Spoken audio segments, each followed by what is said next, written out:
Бүгін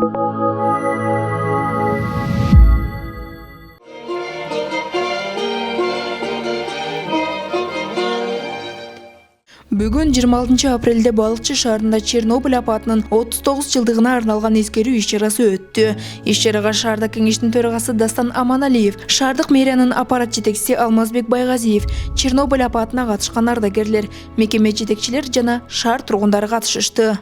Бүгүнкү күндө Чернобыль апатынан 39 жылдыгын белгилеп турабыз.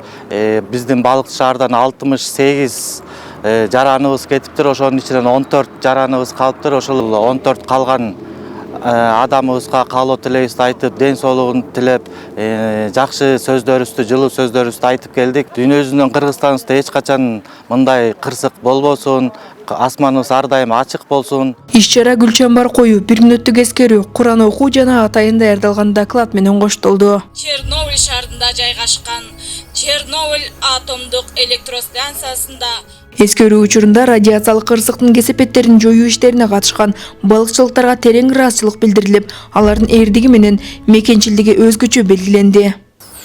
Ушул өтө бир чоң апат, дүйнө жүзүндөгү бир чоң кырсыктардын бири. Биз сиздердин эмгегиңиздерди баалайбыз. Үй бүлөңүздөрдө тынччылык болсун. Мамлекетибизде ушу кырсык болбосун, жакшылык болсун. Ошондой бир кырсыктарды биздин кыргыз эли көрбөй эле койсун, болбой эле койсун, Кудайым өзү сактасын. Белгилей кетсек, бул күн 1986 жылы Чернобыль атомдук электростанциясында болгон катастрофанын курмандыктарын жана анын кесепеттерин эскерүү күнү болуп эсептелет. Бетондук иштерди аткарып жүрдүк. Анан тамак ашы болсо деле 2 мага алып, 3 мага алып, жакшы тамактарды жакшы берсе да. Эми айткан жерине отурчубуз. Могу жерге отурасыңар дейт, ошол жерге отурчубуз. Биз барган жылдары аябай строгий болчу да. Аябай строгий болчу. Ушу тамак тарткан жерде өзүнчө, анан бир комнатага эс ала турган жерде бир комнат болчу. Ошол жерге жана бар жоому дегендер жийип койчу да.